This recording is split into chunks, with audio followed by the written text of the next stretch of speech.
Labadiena visiems, ačiū, kad žiūrite ir klausotės. Labai greitai kalbėsime apie Lietuvos kariuomenės diviziją, naujausią mūsų projektą su naujai paskirtų divizijos vadu, generolu Aurelijum Alasausku. Sveiki, vadė. Sveiki. Aš truputį pakėliau jūsų karinį laipsnį, man atrodo, nes generolas būtų 4-star, jūs brigados generolas. Kuklų žmonės labai kuklintųsi, bet tikriausiai kaip trumpinys tinka ir brigados generolai. Vadė, ar mes kūrėm diviziją dėl to, kad priešas už vartų ir mes slepiam tą nuo visuomenės? Iš principo galbūt ir taip, galbūt ir ne. Tai kadangi divizijos kūrimo projektas nėra vienos dienos reikalas, tai tos grėsmės, kurios yra šiandieną tikriausiai vertintos ir perspektyvo. Mes esame atvirai komunikavę ne kartą, kad šiai dienai situacija prie Lietuvos sienų, va taip literaliai situacija, kur ten pajėgų dislokavimas ir ketinimas jas panaudoti yra nepasikeitę, ar ne? Bet visuomenė dabar kilo klausimas, ypatingai kai išėjo tas, reiškia, 5-6% skirimas, ar čia kažkas jau keičiasi, Rusija kažką dar, gal kažkas prie mūsų sienų pasikeitė. Mes atvirai sakom, kad prie sienų mūsų niekas nepasikeitė, bet turbūt per 5 metus sukurti diviziją yra reikalų, kaip galvojat? Tai reikėtų būti aklam, galvojant, kad niekas nesikeičia. Nebūtinai turi keistis kažkas prie sienos, kad pradėti iš ankstinius kažkokius veiksmus. Tai galvoju, divizijos kūrimas būtent tą ir, sakysim taip, apriboja priešo galvoj. O šiaip, kai tik tai mes paskelbėm, reiškia, kad kursim šitą diviziją, paskelbėm apie tai, kad bus divizijos štabo inauguracijos ceremonija, iš karto, tarp kitko, Rusija savo informaciniai erdvėje pradėjo trolinti. Ten kariuomenės vadas pasakė, kad šiai dienai mes turime apie 2/3 divizijos, tai iš karto pradėjo kalbėti, čia divizijos puselė, kažkaip šaipytis ir panašiai. Kaip manot, kodėl? Jiems skauda gal dėl to, kad mes tą diviziją kūrėm, ar nevertina rimtai? Tai žinot, trolintojų darbas ieškoti priekabių ir kvailinti kitus. Tai sėkmės jiems tai darant, pasižiūrėsim tuo metu, kada mes pradėsim veikti. Supratau.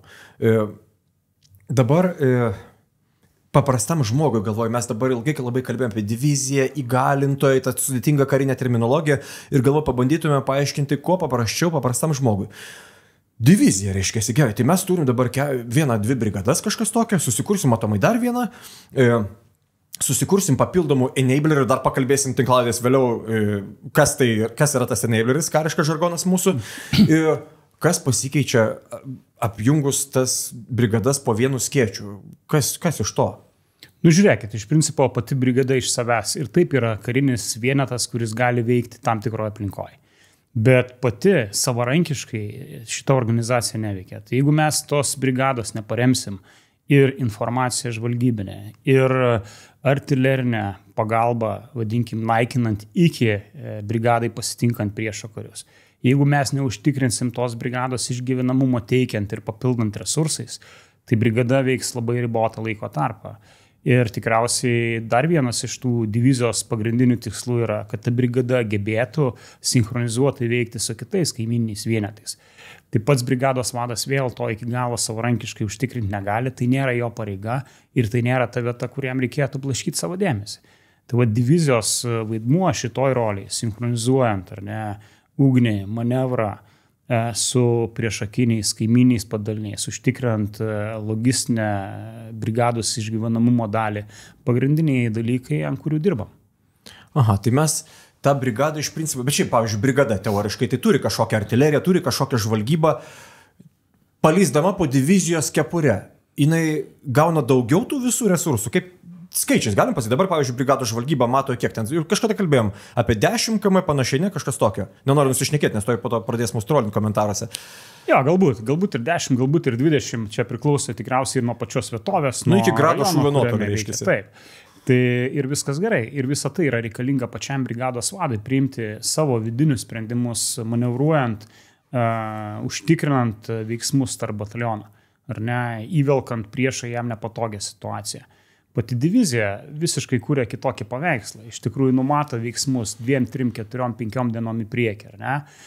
Daro vertinimą ir analizę, kur tikėtis ir kur tam pačiam brigados vadui uždėti pagrindinius prioritus. Ne, jau gaunant, sakysim, vaizdą 3, 4 ar 10 valandų, kas vyksta fronte, o tai, kas bus tame fronte po 5 dienų. Tas laikotarpis tampa divizijos vertinime ypatingas. Ir tas laikotarpis divizijos vertinime tampa ypatingas tam, kad jau tuo metu mes galime įtakoti veiksmus, dengdami artileriją, kaip jūs sakot, kokiu nuotoliu. 100-150 km pagal dabar. Apie Haimarsus esam kalbėję, tai viešo. Pagal planuojama įsigyti ginkluotę artilerinius smūgius, jos galima koncentruoti, jos galima išblaškyti, ar ne, kur priešas vadinkim taip, telkia savo sutelkimo rajonus, kokius tiltus planuoja naudoti, ar ne, kokiais keliais planuoja judėti, kokią teritoriją planuoja apleisti arba iš principo klaidinti besiginančias brigadas. Tai daug tų aspektų, kurie įvyksta iki to momento, kada brigados padaliniai, brigados vadas priima sprendimus konkrečiai toje vietoje, kaip gintis. Tai iš principo, jeigu tai perfrazuojant, divizijos pajėgumas, dabar apie žvalgybą mes taip apsistojom visai neblogai, divizijos žvalgyba gali brigados vadui pasakyti, kur priešas ateis po 5 dienų, pavyzdžiui, negi 5 dienos prieš kažkas tokio, pavyzdys, 5 dienos, ne? Kai brigados vadas pats tuo tarpu turi stengti suspėti per savo žvalgybos tą perspėjimo laiką, kas yra koks ten kažkiek pusdienis, gal diena, nežinau, kažkas tokio, teisingai. Taip, visiškai skiriasi planavimo ir įtakos ciklai. Dabar mes pasiėmėm tą kaip orientyrą, tarp mūsų šitoje diskusijoje 5 paros, bet jos gali būti ir trumpesnės, ir ilgesnės, priklausomai nuo to, kurioje vietoje veikiam, koks yra konkretus tikslas šitos vietovės išsaugoma. Nes ne visa teritorija yra mums visiškai svarbi tam tikrais etapais. Tai čia vėl yra ir tam tikro gudravimo, ir tam tikro resursų perskirstimo panaudojimo. Yra ir apgaulingi veiksmai, kurie įtakoja paskui tų pačių mūsų manevrinių padalinių judėjimą.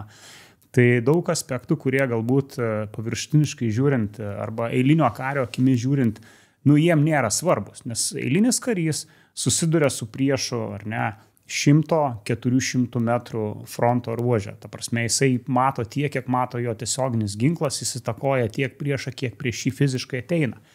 Bet daug procesų ir daug užduočių atitinkamose štabuose turi būti atlikta tam, kad tas susitikęs karys ant žemės priešišką karį iš tikrųjų būtųsi, vadinkim taip, sąlyginai saugus ir gebantis jį veikti. Tai jeigu, reiškia, mes šitoje vietoje nepadarom savo darbo su divizijos priemonėmis, su brigados priemonėmis, tai eilinis karys jis niekaip neatlaikys to spaudimo pačiam paskutiniam etape. Aha, tai kalbant tada gerai, mes per mūšio funkcijas tai visai smagiai einam apie žvalgybą, tai kalbant apie ugnį, fires, reiškia tą mūšio funkciją, tai iš principo jūs ir pats esat minėjęs, kad divizija, kaip suprantu, gali priešą alinti daug anksčiau negu net brigados pagrindinės priemonės, jau nekalbant apie paprastą kareivį, teisingai? Daug anksčiau ir daug efektyviau. Ar ne, nes mes turim sudaryti tokias sąlygas mūsų brigadom, kad jos nebūtų naikinamos tuo metu, kuomet jau divizijos priemonės gali įtakoti priešą. Ir čia galbūt pagrindinis akcentas yra, kalbant apie patį manevrą, kaip jį sudėlioti, kad priešiškos pajėgos negalėtų ir neturėtų galimybės įtakoti mūsų karių ant žemės. Nes priešakiniai divizijos padaliniai, jie iš esmės yra tokie, vadinkim, galbūt iš dalies ir nematomi, žvalgybos vienetai, ką jūs sako dabar per žvalgybos funkcinę kryptį, jeigu judėti. Tai tie žmonės, tos priemonės, kurios daro nuostolius tuo metu, kuomet priešas negali daryti nuostolių mūsų pagrindiniam pajėgom. Ir pats mūšio rajonas tokiu principu yra skaidomas, kad mes turėtumėm įtako zoną, kuris sklaidytų, trikdytų ir priverstų priešą galbūt jei neapsigalvo dėl bendros užduoties savo įgyvendinimo mūsų atžvilgių, bent jau priverstų jį keisti. O jį keisti priverstų tikslingai pagal mūsų planą. Tai šiuo atveju, reiškia, tas brigados ir mūsų karių planas ant žemės, jis vienareikšmiškai yra remiamas divizijos priemonėmis, kad divizija galėtų įtakoti priešiškų pajėgų judėjimą mūsų plano apimtimi.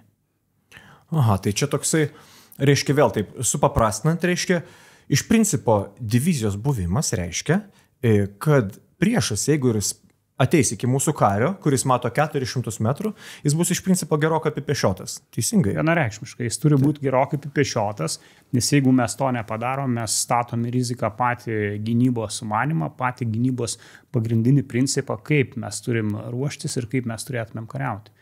Tai šioje vietoje iš tikrųjų mes turim nepavesti ir savo eilinių karių, kurie ginasi konkrečioje vietoviai, turėdami galvoj, kad tiesiog tas karys turi pasitikėti aukštesnėm priemonėmis, kurias turi tiek pulkininkas, brigados vadas, tiek šiuo atveju generolas, divizijos vadas ir kad tos priemonės efektyviai naudojamos. Čia turbūt, kad suprastų visi klausytojai, dabar galvoju tokį irgi paveikslą net nupiešti, kad turbūt ta situacija, kuomet mes leidžiam kariui stovinčiam gynybiniai pozicijoje, nes su kulkosvaidžiu ir ko jis ten bebūtų, priešai save išvyšti šviežią ir nepavargusi priešą, šviežius naujai nudažytus tankus, tik užmaskuotus, nepavargusius, nesusižeidusius priešo karius, tai nėra profesionali karyba, teisingai?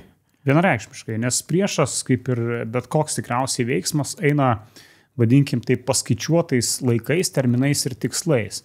Ir tos vadinamos užėjimo bangos į kontaktą, jos yra su tam tikrais objektų užėmimo, sakysim, tikslais. Ir jei mes, reiškias, tų, vadinkim, priešo judėjimo srautų nesugebam suvaldyti arba sukontroliuoti arba įtakoti, tai šiuo atveju mes iš tikrųjų netliekam savo užduočių. Jūs visą jėgą daužys tada į mūsų pozicijas. Ir tuo pačiu metu reikia suprasti, kad vėl priešiškos pajėgos juos puola, reiškia, sugebėjimu pakeisti priešakinius padalinius naujom ateinančiom pajėgom. Tai pačioj mūšio eigoj tas, vadinkim, mūsų įtakojimas toli į priekį riboja priešo galimybę įvesti naujas pajėgas, ar ne, ir tos naujos pajėgos vėl negali atitinkamai, reiškia, persverti mūsų pajėgų proporcijų. Apribojam galimybės pasikeisti, mūšio laukai tiesiog. O tas mūsų įtakojimas turi vieni mūsų šūviai tolyn, teisingai? Ugnis. Tai tiesioginė ugnis, žvalgybos analizės, informacijos pasikeitimas, va tie dalykai, kurie be galo svarbu štai. Dabar pastaruoju metu apie diviziją kalbant buvo labai dažnai naudojamas žodis įgalintojai. Mums tai viskas aišku, kariam. O galim visiems paaiškinti šiaip dabar dzūkiškai, kas yra įgalintojai? Nežinau tiesa jūsų kilmės, ar jūs iš Dzūkijos, turbūt ne. Aš gal daugiau iš ribos tarp Aukštaitijos ir Žemaitijos nuo Šiaulių, bet iš principo, jeigu kalbam apie įgalintojus, tai ir civiliniam gyvenime tikriausiai mes turim pagrindą, kuris leidžia mum veikti, o paskui reiškia tam tikras priemonės, kur leidžia mum gerai jaustis. Tai arba užtikrina, kad gerai toliau, tai reiškia, judėtumėm priekį. Tai įgalintojai yra tos dalys, ar ne, kurios mum leidžia efektyviai išnaudoti savo pagrindinį resursą žmonės ir pagrindinę ginkluotę, ar ne, ir kurios neleidžia mum tam tikrų metų, vadinkim taip, atsitraukti, nukristi žemiau tos visiškai bazinės ribos. Tai gal kalbu labai bendrai paėmus, bet įsivaizduokim taip, judėjimas. Tai pats, reiškia, taktinis vienetas, batalionas, kuopa, brigada, kuomet juda keliais. Savarankiškai judėjimo kontrolės negali užtikrinti, nes kariai turi vairuoti transporto priemonės, užtikrinti saugą ar ne, ir atlikti kitus būtinus veiksmus. Tai karo policijos viena iš užduočių, ar ne, yra būtent užtikrinti kelių pralaidumą, atidarumą, nukreipti tam tikrus srautus, stabdyti civilinį judėjimą, kad būtent būtų kolonos pravažiavimas tam tikram laike.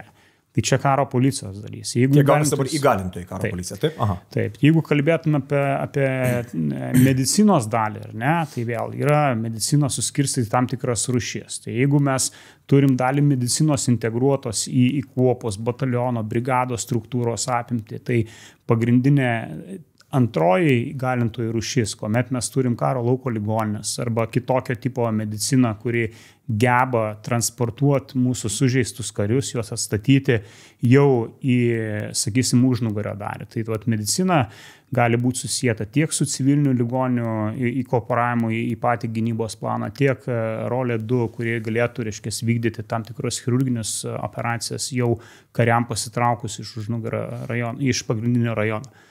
Tai vėl tam tikras išgyvenamumo klausimas atsiranda per tokio tipo paramą. Tai vėl įgalintojai, reiškia, medikai. Taip. O kokie, pavyzdžiui, dabar, kuriant šitą diviziją, kaip ir aišku, mes vienijam brigadas, kur matomai kursim naujų, kokius įgalintojus, tai pačius bent jau svarbiausius pagrindinius mums reikės, pavyzdžiui, susikurti. Nebūtinai nuo nulio, nes kariuomenė nieko nebūna nuo nulio, reiškia, vis tiek personalo esamo pagrindų, kažkokios ginkluotės esamos. Kokius pagrindinius reikės susikurti? Buvo kalba apie žvalgybos batalioną, pavyzdžiui, teisingai. O žvalgai yra įgalintojai ar pagrindinė ginkluotė? Iš esmės, tai yra pagrindinio mūšio lauko įgalintojų tam tikra dalis, bet mes žvalgus daugiau įsivaizduojam gal kaip pagrindinius dalyvius.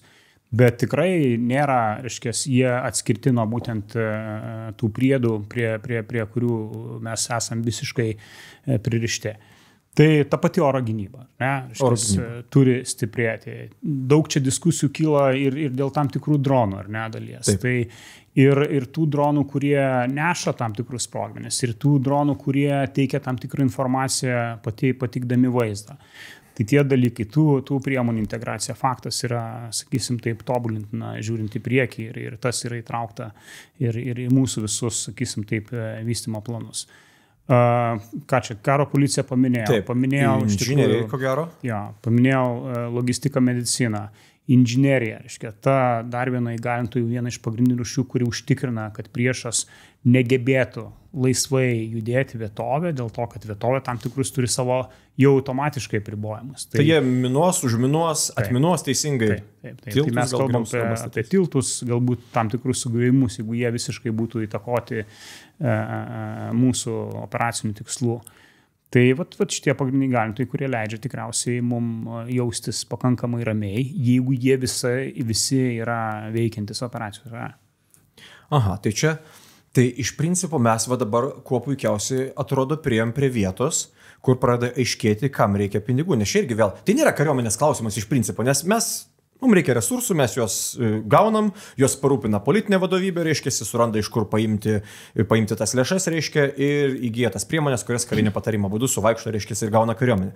Bet čia ko gero dabar vadovaujantis sveika žmogiška nuovoka pradeda aiškėti, kur reikalingos lėšos teisingai, nes turbūt dabar su esama oro gynyba mes negalim užtikrinti divizijos įgalinimo teisingai, su inžinieriais panašiai, teisingai. Čia bus, įgalintojai turbūt yra pagrindinis mūsų, tas pagrindinės išlaidos ir pagrindinės priemonės, nežinau kaip. Jo, ir viena, ir kita. Tai ir pačios pagrindinės pajėgos turi turėti pagrindinių platformų tiek, kiek iš tikrųjų pati struktūra reikalauja, pats operacijos rajonas reikalauja, vadinkim taip, gintis toj teritorijai, kuri yra skirta. Tai lygiai tas pats su įgalintojais. Tam tikros atitinkamos proporcijos leidžia struktūrom veikti pačiam operacijų rajone. Tai ir ta pati oro gynybos dalis, ir ta pati inžinerija, ir ta pati žvalgybos, organizavimo tvarka, logistinės priemonės. Tai yra tos, sakysim, pajėgumų dalis, kurios augant divizijos struktūrai, augant platformom, jų mobilumui reikalauja tam tikrų pokyčių ir įgalintojų erdvėj, vadinkim. Turbūt reikia susimokėti už tankus, faktas. Jūs sakėt platformas, tai platformas mes vadinam visas važiuoklės su ginklais, teisingai. Taip. Čia tankai, pėstininkų kovos mašinos turbūt, ar ne? Taip. Visa tai? Jo, ir pėstininkų kovos mašinos, kurios yra jau šiuo metu Lietuvos kariuomenėje. Ir pėstininkų kovos mašinos, kurios yra suplanuotos apginkluoti naujai atsirandančius vienetus, ar ne? Tie patys tankai. Tie patys rezerviniai batalionai, kurie atsiranda pas mūsų struktūroje, kurie įgalina tas mūsų 3 brigadas skirtingo tipo veikti, ar ne? Jos, tos struktūros, visos turi tam tikras platformas, ar ne? O platformos yra skirtos 2 pagrindiniais tikslais. Tai pirmas, reiškia, pervežti karį, jį padaryti mobilų iš taško A į tašką B, neskaitant, reiškia, ar tai būtų iš nuolatinės dislokacijos vietos pervažiavimas į tą rajoną, kuriame mes ginsimės, arba atliksim kovos veiksmus. Lygiai taip pat karį reikia pervežti, ar ne, su tam tikrų tikslų pačiam kovos rajone. Ir tam reikalinga ir jo apsauga, kad jis stovėtų, tas karys būtų pakankamai apsaugotas yra šarbas, ir ugnies gale, kad jis galėtų iš tikrųjų su ta platforma atidengti ugnį 2 tikslais – naikinti ir save apginti. Tai ta kompozicija ir sunkioji, vidutinė, lengvoji brigada būtent tuom ir paremta, kad visos tos funkcijos jos būtų, sakysim, veikiančios. O taip dabar perkračius jums per savo galvą, reiškiasi iš padarinių, žinot, kaip bus komplektuojama brigada, kai kuri informacija vieša, kai kuri ne. Yra, pavyzdžiui, tokių vienetų, kurie tik tai bus ginkluoti G36 ir viskas. Tokių padalinių. Jo, be karinės technikos būtų. Unimogai ir G36. Tai galbūt kalbėtumėm tik tais apie logistinę dalį, kur jie pagal savo prigimtį yra, vadinkim taip, ar ne tam skirti. Ir jiem tos sunkiosios ginkluotės ypatingai nereikia. Nebent jau mums visiškai nepasisektų, ar ne, ir tektų gintis, praradus visus savo vienetus logistais. Bet nei viena kariuomenė, įskaitant ir Lietuvos kariuomenės, tokių dalykų neplanuoja ir nenumato, ir tai būtų galbūt nonsensas. Bet jau vakarų šalių kariuomenės. Taip. Tai šiuo atveju logiškas pajėgumų paskirstimas taip ir dėliojasi, kad mes turime turėti priemonės, kuriomis galėtumėm veikti miesto sąlygom, ar ne, tam tikroje apgyventoje vietoviai. jome judėti. Jiem reikia truputėlį lengvesnių priemonių, tačiau daugiau prieštankinės ginkluotės, ar ne, jie turėtų būti mobilesni. Sunkesni truputėlį vienetai, kurie galėtų veikti tam tikrose ribotose vietovėse, miškingose, mažiau atvirose, kurios turi tam tikrus ribotų šaudimo laukus.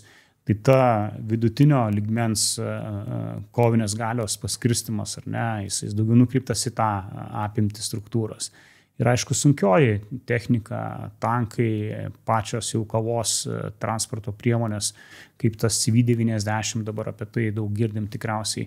Tai yra pagrindinė ginkluotė, kuri gali ir veikia pakankamai atvirose vietovėse su ilgais šaudimo nuotoliais. Ginkluota ta pačia prieštankinė, tolimojo nuotolio ginkluotė, pagrindinės pajėgos, kurios yra tam tikrais atvejais panaudojamas irgi ne iš pačio pirmo karto, bet jos yra būtent esminės, užtikrinant lūžį mūšio lauke. Aha, o dabar pakalbėjom šiek tiek apie techniką, apie žmonės pakalbėti irgi norisi, reiškia, atsiras tarnybos vietų, teisingai? Šiaip, taip, dabar klausia Vaidoto batalionas. Paprastai reikia nuvažiuoti tarnybos vietą. Atsiras ir galim parekrutuoti čia į diviziją dabar biškį, bekalbėdami. Reklamos visada. Galim, reklamos niekada nepamaišys, mes rekrutavom čia visopą į karo akademiją, kur tik nori, žodžiu, tai diviziją irgi dabar parekrutuosim. Tai va, tai ką mes čia prižadam, mažai miego, mažai maisto ir daug darbo, nes divizija per 5 metus turbūt yra reikalų, ne? Ja, tai gal šiuolaikinį jaunimą reikėtų tom nežadėti, kitaip pasakot visą istoriją, bet iš esmės mažai miego, mažai darbo nepavyktų, bet kad įdomumas ar ne, profesionalumas, kalbant apie pačio žmogaus suvokimą ir jo vietą mūšio lauke, bus daug kartų ir labiau išskirtinesnis, turint tą naują techniką ir ginkluotę, ir kas iš esmės keičia situaciją, daug didesnis žingsnis bus pergalį pasiekti. O tikriausiai mūsų visų tikslas, kuomet mes vilkim uniformą, būtent ir yra ieškojimas būdų, kaip pasiekti pergalę. Čia buvo kažkada toks gal fokus grupės vienos daryta apklausa, kai kariuomenė kūrė savo identitetą, reiškia, ir paaiškėjo, kad žmonės, kaip kurie galvoja, kad į kariuomenę ateina žmonės, kurie yra, kaip čia, nežinau, kad aš kaip neišsilavinę, kaip pavadinti, kai nieko nebaigia, gal tokie, nežinau, kažkas panašaus apie tai, žodžiu, kalba sukasi ir galvo, kaip manot žmogui nebaigusiam, reiškiasi, kursą nesusivokiančiam, reiškiasi, fizikoje ir matematikoje, eina vienu mygtuko paspaudim pasukti tanko bokštelį, pavyzdžiui, ar nepavyktų? Jeigu neina pirmą dieną, tai eina trečią dieną. Ir galbūt aš sakyčiau daugiau, visi veiksmai yra susiję į komandos ir kolektyvo formavimą kariuomeniai. Tai kaip mums pasiseka patiem kariam savo grupėje, savo apimty susiformuoti komandą, taip mes turim rezultatą. Paprastai kalbant, kariuomenė tikriausiai nėra nei vienos užduoties, nepriklausomai nuo tavo civilinio išsilavinimo, ko tu negalėtum atlikti. Tai yra tos visos platformos, kad jos ir būtų labai šiuolaikiškai, reiškia, šiuolaikiškos ir fashion, reiškia, sakysim, iš tos pusės organizuotos, jos yra įveikiamos visiems kariam, kurie baigia, reiškia, bet kokio tipo mokyklą, ar ne? Turi bet kokio tipo kvalifikaciją, bet kokio tipo supratimą apie, sakysim taip, bet kokią profesiją. Nes tas praktinis priėjimas prie užduoties, prie operavimo, tiek, reiškia, paprastos mašinos, tiek sudėtingos mašinos yra pasiekiamas kariuomenės vidaus mokymo programomis, mokymo tempu ir mokymosi iš vyresnių karių, kurie jau tas pareigas kažkada vykdė. Bet orientuojantis į ambicingų žmonės, mes galim patvirtinti, kad, pavyzdžiui, dabar tankas Leopard, reiškia, yra high-endinė mašina. Tas žargonas high-endinė reiškia moderni, nauja, tai nėra geležų krūva, kur jie, tai reiškia, patraukia 2 svirtis ir ten dizelius smirda viduje. Tai ten tikriausiai smirda kažkas, bet... Tai 4 kariai iš viso, ne? Ja, bet iš esmės tai nėra tas, kas tikriausiai mūsų kariai turėtų suprasti, kad labai sudėtingai įvaldyti. Tie patys amerikiečiai Lietuvoje yra dislokuoti su tankais. Ir neretas Lietuvos karys jau buvo tankė, čiupinėje, suprato ir matėsi yra. Taip, ten reikalingas rengimas, taip, ten reikalingas žinios įgūdžiai, bet tai nėra ta priemonė, kurios tikriausiai mes negalėtumėm kasti su Lietuvos, vadinkim, kad ir naujosios kartos žmonėm. Nes tie žmonės yra iš tikrųjų be galo protingi, be galo inovatyvūs, ar ne? Ir be galo sumanus, kuomet jie turi labai konkretų tikslą, užduoti ir priemonės, kas svarbiausia, pasiekti. Tai žiūrėjau, galit vairuoti net ir tanką, kai išmoksit. Aš manau, kad vienareikšmiškai, kad tai nėra kažkas tai tokio, kas turėtų kažką tai gąsdinti, kad imtis šito darbo. O klausia Lietuvos kariuomenės profesinės karo tarnybos personalas, kokios srities arba lygmens PKT personalo labiausiai trūks? Ir antra svarbiausia klausimo dalis, kokiuose miestuose maždaug tarnybos vietos galėtų nusimatyti? Taip, miestus mes žinom, kur yra dislokuoti mūsų batalionai. Bet yra kuriamų batalionų? Jo, bet jie vis tiek iš esmės yra kuriami tikriausiai tose vietovėse, kuriuose jau šiuo metu mes turim karinius dalinius. Aš dabar galvoju ir staigiai nerandu tokios vietos, kur būtų visiškai naujai steigiamas arba planuose karinis vienetas, kokio mes dabar čia visai neturime. Tai mes čia apie Rūklą, aišku, kalbama, ne vienas turbūt? Rūklai turime, reiškia, ar ne? Tas tikriausiai kariuomenės širdis ta Rūklai išlieks. Turime Kaune vienetus, turime Vilnių vienetus. Divizijos vienetus Kaune. Tai vienreikšmiškai. Jo, nes inžinierės batalionas jisai bus divizijos pavaldome turbūt. Tai reiškia, jo. Tai bet kuris sausumos pajėgų vienetas iš esmės įeina į divizijos struktūrą. Išskyrus Kaspą ir mokymo centrą. Taip, ir mokymo centrą. Tai dabar, reiškia, jeigu kokį imtumėm Lietuvos vienetą, kur jau yra karinis dalinys, tai tas dalinys ir priklausys Lietuvos divizijai.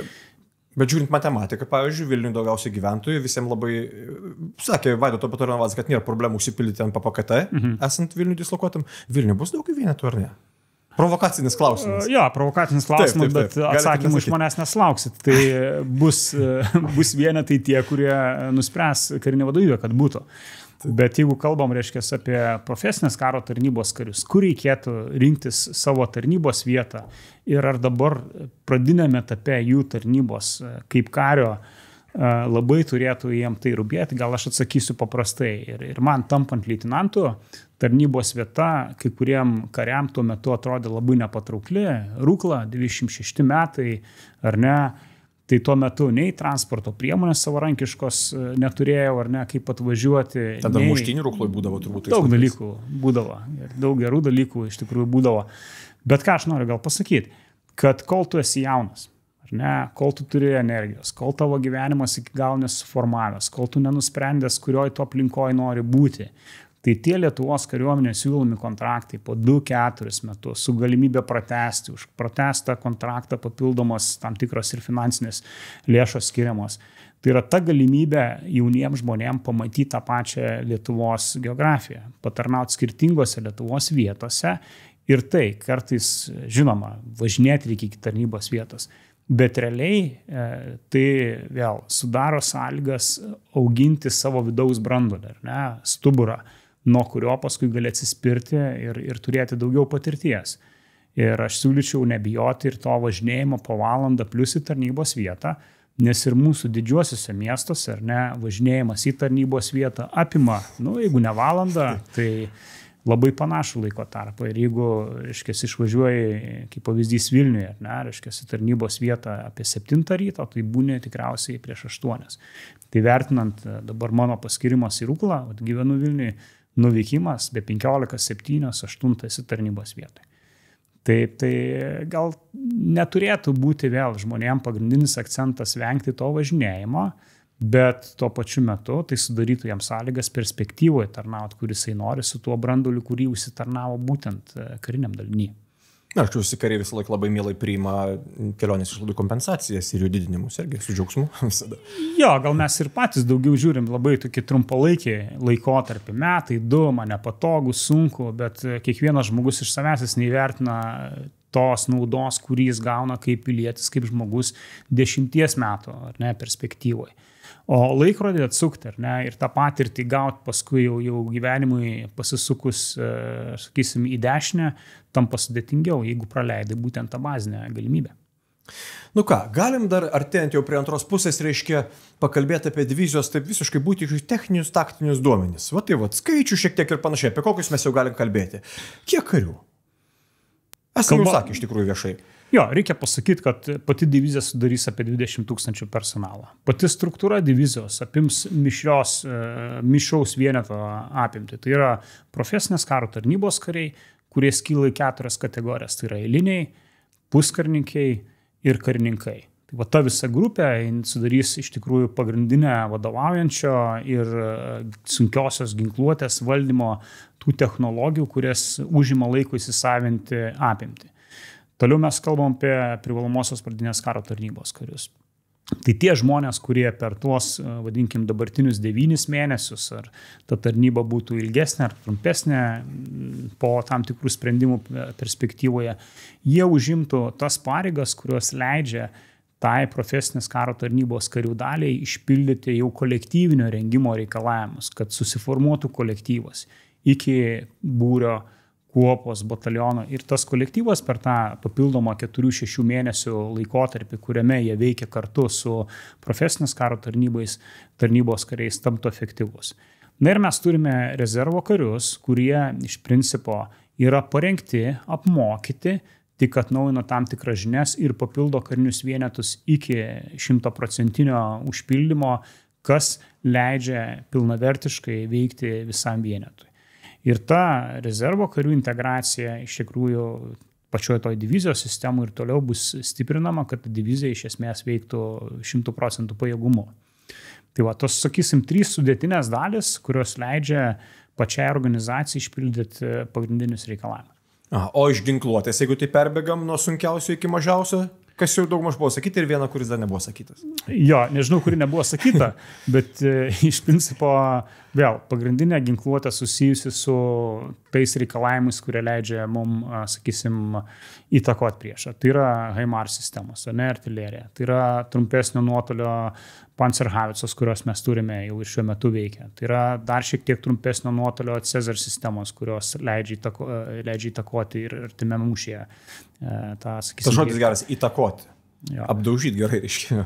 Jo, galbūt aš įpratęs bendrai kalbėti, bet realiai naikinti. Tos pačios prieštankinės sistemos. Jeigu žiūrėsim nuo sudėtingesnių ir ilgesnių platformų, tai vėl kalbam apie tas pačias Javelin sistemas, apie AT4, apie tą patį Karlą Gustavą, kurį atnaujinam ir kuris turi išlikti kaip vienas iš pagrindinių ginklų. Tos pačios Spike sistemos, kurios leidžia įtakoti arba, kaip jūs sakot, šitą naikinti, apdaužyti arba sustabdyti netgi kovos technikos judėjimą ten iki 6, netgi 8 km nuotolio. Tai va, sunkiai kulkosvaidžiai, tos priemonės, kurios visiškai skirtos gyvosios jėgos arba labai silpnos kovinės technikos priešo stabdymui ir naikinimui, sunkvežimius ir logistinę visą dalį. Tai lengvieji kulkosvaidžiai ir aišku šaulių ginklai, kurie daugiau jau skirti visiškai artimam mūšiui. Aha. Na ką, kadangi tinklalaidės klauso dažnai ir kariuomenėje tarnaujantys žmonės, šiaip labai dažnai tai būna mūsų vidinės komunikacijos tulsas, tarp kitko. Galbūt jums yra žinoma jau kaip divizijos vadui, galbūt tai sprendimai dar yra pakeliui, nežinau. Bet klausimas vis tiek, galim paklausti ir pakalbėti apie tai garsiai. Ar galim PPK karys tikėtis patarnauti tanke, pavyzdžiui? Tai negali, o tikriausiai, kad tektų, jeigu tik tai jis parodė tokį norą, susidomėjimą. Tiesa, kad turiu tiesą, mažesnis žmogus, ūgiu, literaliai mažesnis. Tarp kitko, vienas iš amerikiečių bataliono vadų buvo už mane 30 cm, jo, apie 2 metrus ūgis plus, reiškės, dydžio. Tankistas. Tai šiuo atveju tankistas, tankų bataliono vadas. Tai ūgis šitoj vietoje nieko nereiškia ir tikrai aš nesu matęs, dabar galvoti, mintyse, nesu sutikęs labai tokio išskirtinai žemų ūgio tankisto. Jūs tik taip vadina kariuomenį kartais. Jo, tai man šitoje vietoje gal sakyčiau, ūgis nebūtų visiškai svarbus. Gal tas psichologinis toks, vadinkim, savo pakeitimas, ar ne, valdant ir operuojant su tanku turėtų būti išskirtinai kitoks negu pėstininkų. Tai jeigu nori labai būti pėstininku, tankistu tikriausiai neužsinorėsi tapti. O kame ten tas skirtumas, kad įsivaizduotumėm? Jo, tai skirtumas tikriausiai yra, kaip mes su tanku, kad mes kovojam su tanku iš toliau, ar ne, kad mes turim galimybę su tanku manevruoti ir judėti per visokią tipo, vadinkim taip, vietovės. Arba maksimaliai per visokią tipo vietovės. Visur pravažiuoja, ko gero. Didžioji dalis, reiškia, vietovės yra įveikiama. Kaip ir visos kovos platformos turi tam tikrų išskirtinumų, taip ir tankas tikriausiai turi, bet tiesiai miško medžius nevažiuos turbūt. Taip. Tai va, tai tie tokie, sakysim, išskirtinumai, kurie priverčia nebeveikti pėstininkui, o remti pėstininkus arba atidaryti pėstininkam tam tikrą judėjimo kelią, ar ne? Arba kaip tik sunaikinti susikaupusią priešiškos, nežinau, ten kariuomenės tam tikrą kovos techniką vienam rajone. Tai tokie pagrindiniai skirtumai. Aha, tai žodžiu, NPPK gali patarnauti tanke, reiškia toks, o drono operatorium, pavyzdžiui, būtų? galbūt tai reikėtų pasižiūrėti plačiau, bet drono operatorius, kodėl tas šauktinis karys arba privalomas pradinės karo tarnybos karys negalėtų operuoti droną.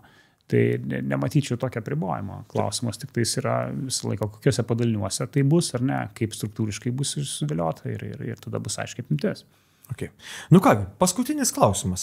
Mes dabar prakalbėjom iš principo visą tą diviziją aptarėm, bet dabar taip labai paprastai galiu pabaigai užakcentuoti ir paaiškinti, net ir naudą išsiaiškino, bet tai va dabar įprastai Lietuvos mamai, ane?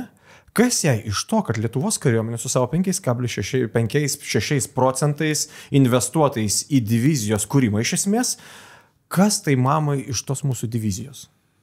Tai čia tokį klausimą galima, klausti ir kas tai mamai iš Lietuvos kariuomenės. Tai va, jeigu turim atsakymą, kas iš Lietuvos kariuomenės, tai tikriausiai turim dar geresnį atsakymą, kas iš Lietuvos divizijos. Tai yra, kad tie vienetai, kuriuose, arba kurie įeis į divizijos struktūrą, 100% veiks aštriau, užtikrinčiau ir savarankiškiau, kuomet bus ta parama užtikrinta divizijos apimtyje. Ar galim tai sakyti, kad ir tuo pačiu išsaugosim daugiau gyvybių? Vienareikšmiškai, bent jau toks yra tikslas ir tas tikslas yra labai apčiuopiamas ir pasiekiamas, kuomet mes visas tas divizijos lygmens priemonės padedam ant žemės, atliekam tai, kam jos yra skirtos atlikti. Ačiū už pokalbį. Dėkui Jums.